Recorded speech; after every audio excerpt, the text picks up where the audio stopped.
Ya, assalamualaikum warahmatullahi wabarakatuh. Terima kasih untuk yang telah menonton video ini.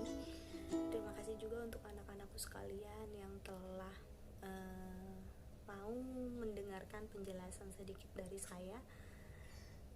Saya harap semuanya dalam keadaan sehat walafiat dan selalu dalam lindungan Allah Subhanahu wa Ta'ala. Dalam kesempatan kali ini kita akan ngebahas tentang beberapa materi, yaitu materi majas. Yang kita tahu majas itu ada banyak, ada klasifikasinya, ada pembagiannya, ada majas pertautan, ada majas perbandingan, lalu ada majas sindiran dan lain hal sebagainya seperti itu. Nah, yang kita akan bahas kali ini adalah majas perbandingan. Tapi sebelum membahas majas perbandingan, alangkah lebih baiknya kita membaca doa terlebih dahulu. Oke? Berdoa sesuai kepercayaannya masing-masing, dimulai.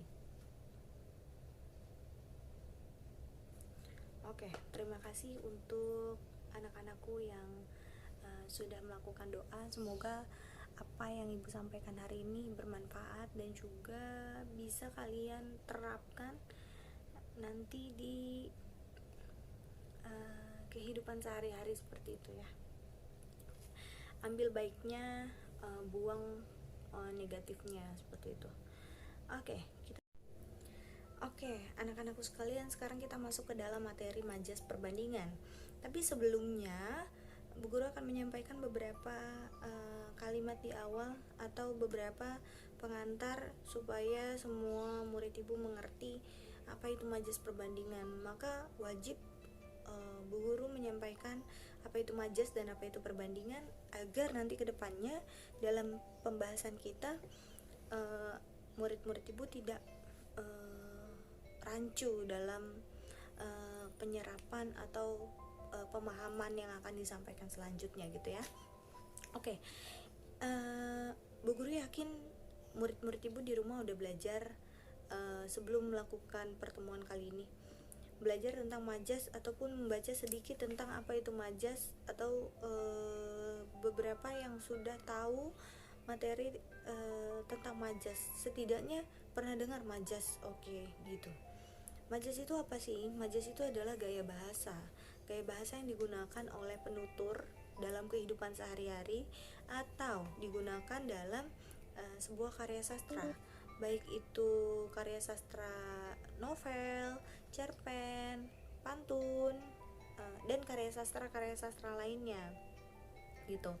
Dan untuk perbandingan itu apa? Perbandingan itu adalah menyandingkan satu objek dengan objek yang lain, baik itu gunanya untuk menyamaratakan atau melihat ada hal yang lebih baik di antara dua objek tersebut, atau mencari apa yang dimiliki kekurangannya dalam objek yang satu dengan yang lainnya gitu ya. Contohnya gini, Bu Guru punya dua botol ini. Yang satu ada minyak wangi, yang satu ada sabun baby. Nah, minyak wangi dan sabun baby ini minyak wangi dan sabun baby. Nah, minyak wangi dan sabun baby ini bentuknya sama-sama kecil. Artinya bisa dibandingkan? Tidak bisa. Dalam hal bentuk dia sama besar, sama ukurannya. Tapi fungsinya berbeda. Maka dalam hal ini bisa kita bandingkan. Yang ini adalah minyak wangi, artinya untuk memberikan wangi-wangian di dalam tubuh saja, dan yang ini sabun. Nah, untuk membersihkan tubuh gitu ya. Kita khususon ngebahas tentang majas perbandingan. Yang pertama akan Bu Guru sampaikan adalah majas perbandingan personifikasi. Majas personifikasi ini dalam pengertiannya adalah majas yang menggunakan gaya bahasa yang ungkapannya seakan menggantikan fungsi benda mati seperti orang, kasih personal orang. Dalam contohnya gini, pensil itu menari-nari di atas buku, atau pulpen ini menari-nari di atas buku, menghasilkan karya sastra yang sangat luar biasa. Dalam arti kata gini, ini pulpen benda mati ya. Kenapa dalam dalam majelis personifikasi dikatakan pulpen ini menari-nari di atas buku, sedangkan menari-nari itu adalah hal yang dilakukan oleh makhluk hidup. Contohnya manusia bisa menari-menari, hewan ada yang bisa menari-nari kayak gitu.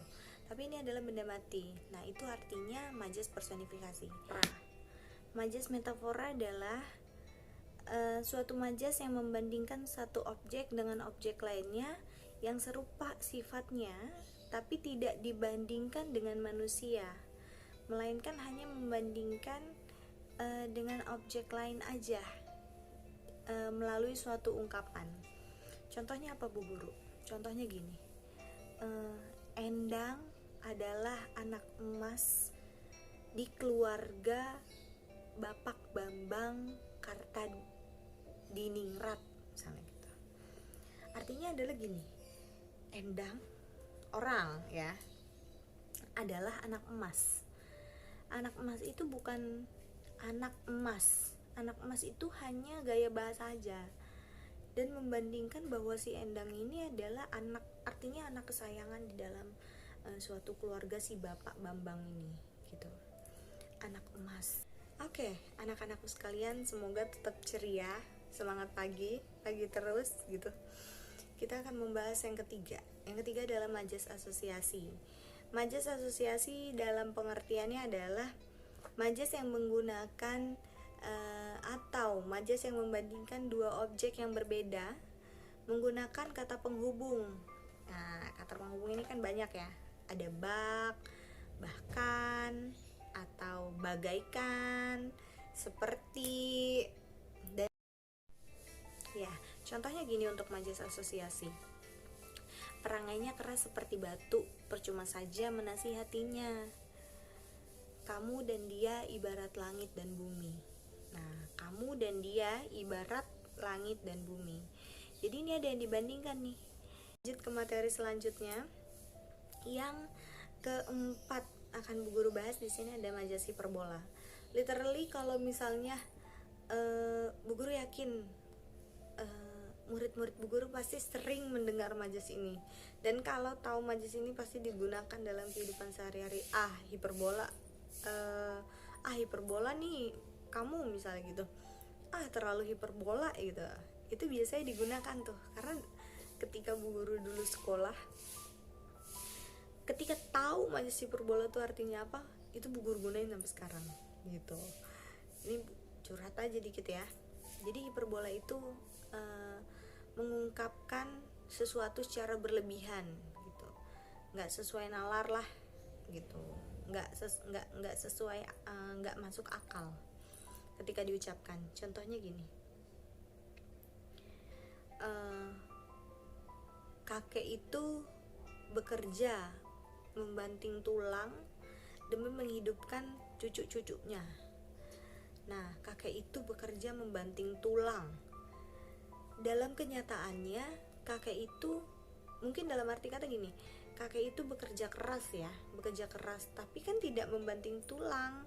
Itu hanya kalimat atau gaya bahasa yang digunakan secara hiperbola atau secara berlebihan, dan mungkin itu tidak masuk akal. Ya, yang terakhir pembahasan kita adalah majas eufemisme. Majas eufemisme ini digunakan untuk mengganti kata-kata yang dianggap kurang etis, diganti dengan kata-kata yang lebih baik yang maknanya adalah sepadan. Contohnya gini, setelah lulus SD di kampung, Nina pergi ke Jakarta untuk bekerja sebagai asisten rumah tangga. Padahal kalau misalnya orang yang tidak tahu bahasa, mungkin bisa aja mereka bicara gini, setelah lulus SD Nina jadi pembantu di Jakarta. Tapi kita menggunakan kata asisten rumah tangga yang artinya adalah sepadan.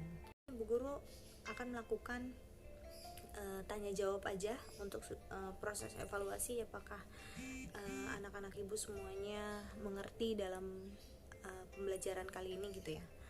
Guru akan nanya kepada Claudia. Coba tolong jelaskan Claudia, yang tadi ibu sampaikan majas hiperbola itu apa? Ya, silakan. Iya Bu Guru, saya Bu Guru. Kalau majas hiperbola itu majas yang dilebih-lebihin Bu, terus gak masuk akal kata-katanya. Contohnya Bu, kayak si Doni kemarin di jalanan Bu, ngelihat pacarnya, terus dia bilang gini, hati gue teriris-iris bagaikan apel yang dibelah-belah ngelihat dia jalan sama pacar barunya. Gitu Bu Guru, kan gak mungkin ya hatinya jadi teriris-iris. Jadi itu ya, bagus sekali Claudia atas penjelasannya tadi, sangat bagus banget. Memang betul majas hiperbola itu majas yang dilebih-lebihkan dan mungkin tidak masuk akal dalam nalar kita. Oke, selanjutnya kita tutup materi kita hari ini. Semoga materi kita yang kita pelajari hari ini bermanfaat untuk semuanya. Jangan lupa nanti kalau murid-murid ibu semuanya sudah mengerti, sharing ilmunya ke teman yang lain, biar ilmu ini tetap bermanfaat untuk semua orang gitu ya.